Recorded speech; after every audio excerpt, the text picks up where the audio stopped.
Good day everyone, I am Judel Zambrano. Hi, I'm Christian Villanon.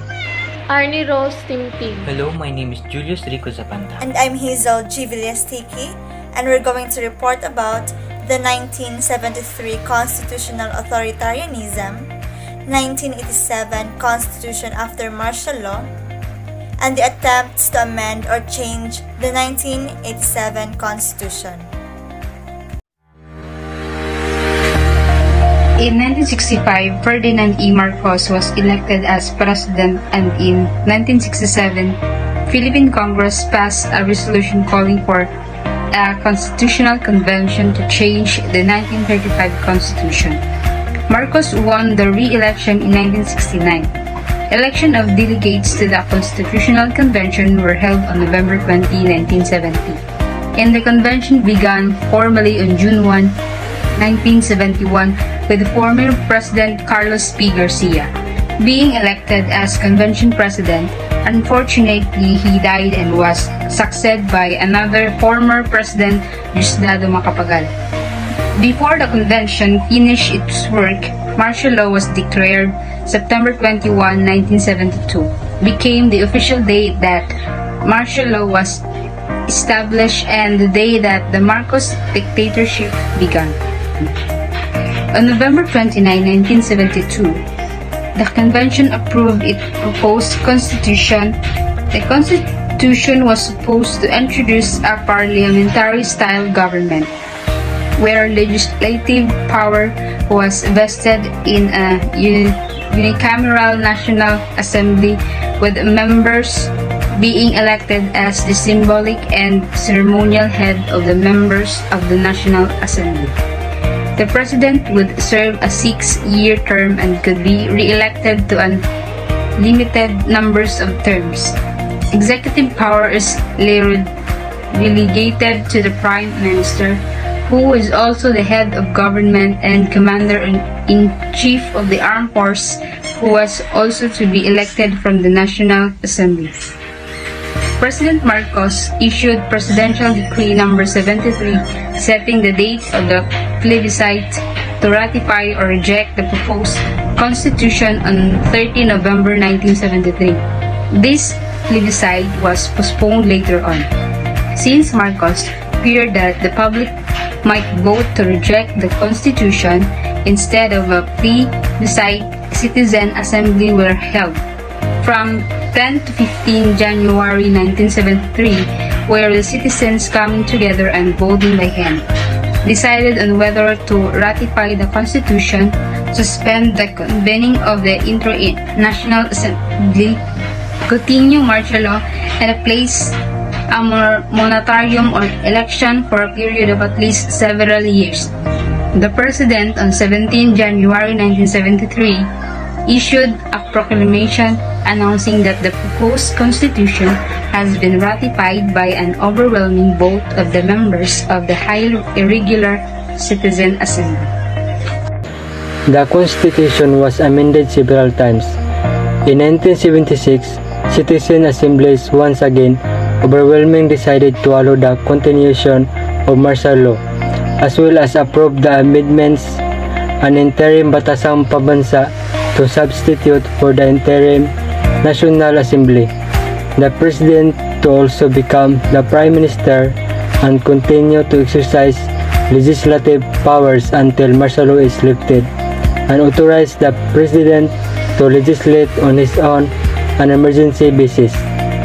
An overwhelming majority will ratify further amendments succeedingly. In 1980, the retirement age of members of the judiciary was extended to 70 years. In 1981, the parliamentary system was formally modified to a prince style. In 1984, the executive committee was abolished and the position of the vice president was restored. The situation in the 1980s has been very turbulent. As Marcos amassed power, discontent has also been burgeoning. The tide turned swiftly when in August 1983, Benigno Aquino Jr. opposition leader and regarding as the most credible alternative to President Marcos, was assassinated. Marcos was then forced to hold snap election a year early, and said elections were marred by widespread fraud. Marcos declared himself winner, despite international condemnation and nationwide protest. A small group of military rebels attempted to stage a coup, but failed. However, this triggered what came to be known as the EDSA People Power Revolution of 1896, as people from all walks of life spilled onto the streets under pressure from the United States of America, who used to be support Marcos and his martial law. The Marcos family fled into exile. His opponent in the snap election, Benigno Aquino Jr.'s widow, Corazon Aquino, was installed as president on 25 February 1986. 1987 Constitution after martial law.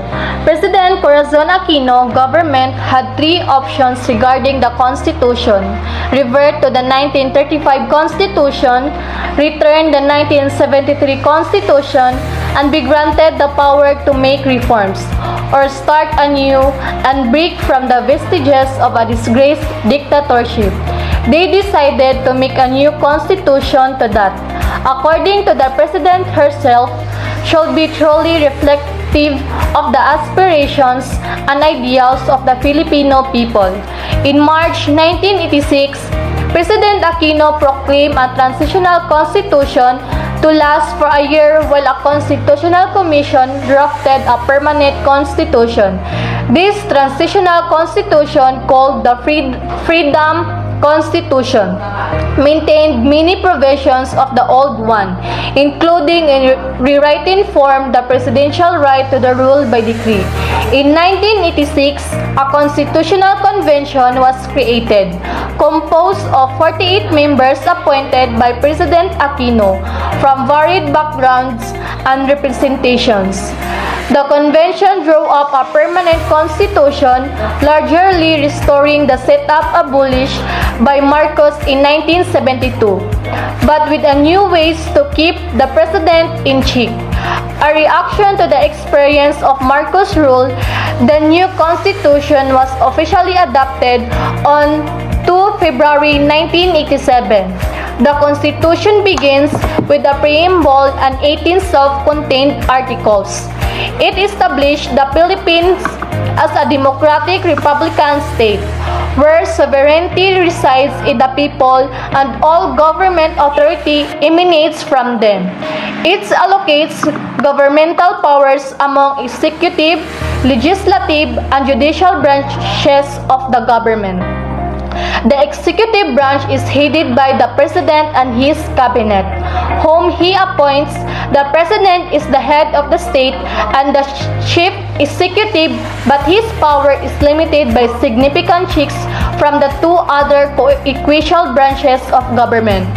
Especially during times of emergency, this is put in place to safeguard the country from the experience of martial law despotism during the presidency of Marcos. In cases of national emergency, the president may still declare martial law, but no longer than a period of 60 days. Congress, through a majority vote, can revoke this decision or extend it for a period that they determine. The Supreme Court may also review the declaration of martial law and decide if there were sufficient justifying facts for the act. The President and the Vice President are elected at large by a direct vote, serving a single six-year term. Good day everyone, I will continue reporting about the 1987 Constitution after martial law. The legislative power of presiding a Congress divided into two houses, the Senate and the House of Representatives. The Senate have a 24 elected large by a popular votes and can observe more than 2 consecutive 6 years in terms. The number 2, House of Representatives. The House is composed of representatives representing a particular geographic areas and make up around 80% of the total number of representatives. And there have 234 legislative districts in the Philippines that elect their representatives to serve 3 years in term. The 1987 Constitution. The 1987 Constitution created a party list system to provide space for the participation of underrepresented communities, sectors, or groups. The Congress. Congress may also declare war to two-thirds vote in both upper and lower houses. But the power of legislation, however, is also subject to an executive check. The President have a power to veto or stop bill from becoming a law. Judiciary. The Philippine court system is vested in the power of the judiciaries and is composed of a Supreme Court and lower court as created by law. The Supreme Court. The Supreme Court is a 15-member court appointed by the President without the needs to confirmed by Congress. The list of nominees provided by a constitutionally specified judicial and bar council. And also have a 3 independent constitutional commission. Number 1, the Civil Service Commission. Number 2, the Commission on Elections. And number 3, the Commission on Audit. The number 1 is the Civil Service Commission, a central agencies in charge of the government personnel. And the number 2, the Commission on Elections, mandated to enforce and administrators all elections, laws, and regulations. The number 3, the Commission on Audit, which examines all fund transactions and property accounts of the government and its agencies. And also, but not the least, the Ombudsman. The Office of the Ombudsman was created to investigate compliance that pertains to public corruptions, unlawful behavior of public officials, and the other public misconduct.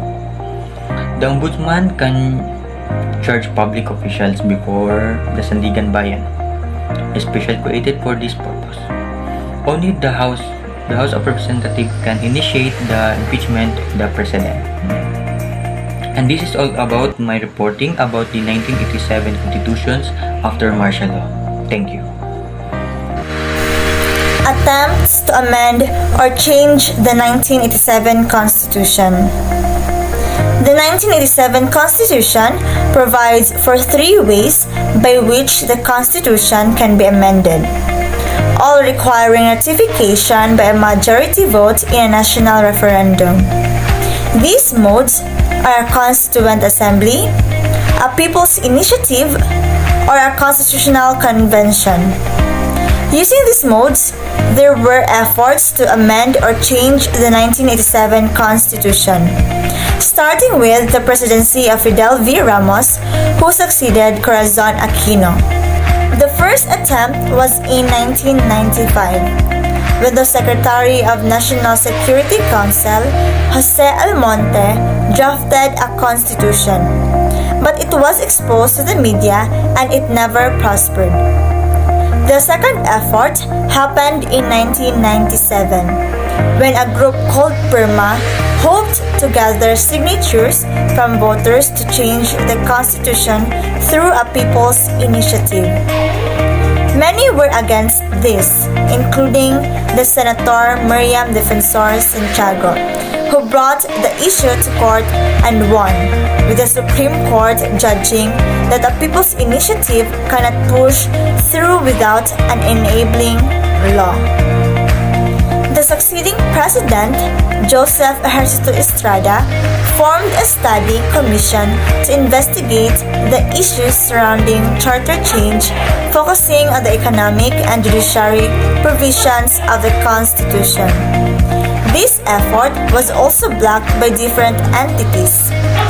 After President Estrada was replaced by another people power and succeeded by his Vice President Gloria Macapagal Arroyo, then House Speaker Jose De Venecia endorsed constitutional change through a constituent assembly, which entails a two-thirds vote of the House to propose amendments or revision to the Constitution.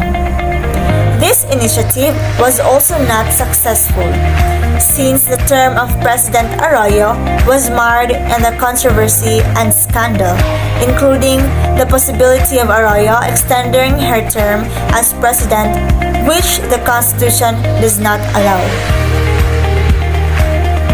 The administration of the succeeding president, Benigno Aquino III, had no marked interest in charter change, except those emanating from different members of Congress, including the Speaker of the House, Feliciano Belmonte Jr., who attempted to introduce amendments to the Constitution that concern economic provisions that aim toward liberalization. This effort did not see the light of the day. In an upsurge of populism, President Rodrigo Duterte won the 2016 presidential election in a campaign centering on law and order, proposing to reduce crime. He also is a known advocate of federalism, a compound mode of government combining a central or federal government with regional governments in a single political system. This advocacy is in part an influence of his background being a local leader in Mindanao that has been marred in poverty and violence for decades.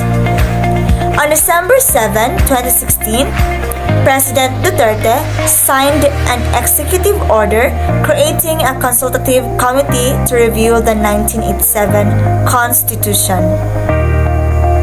And that ends our report. Thank you and may God bless us all.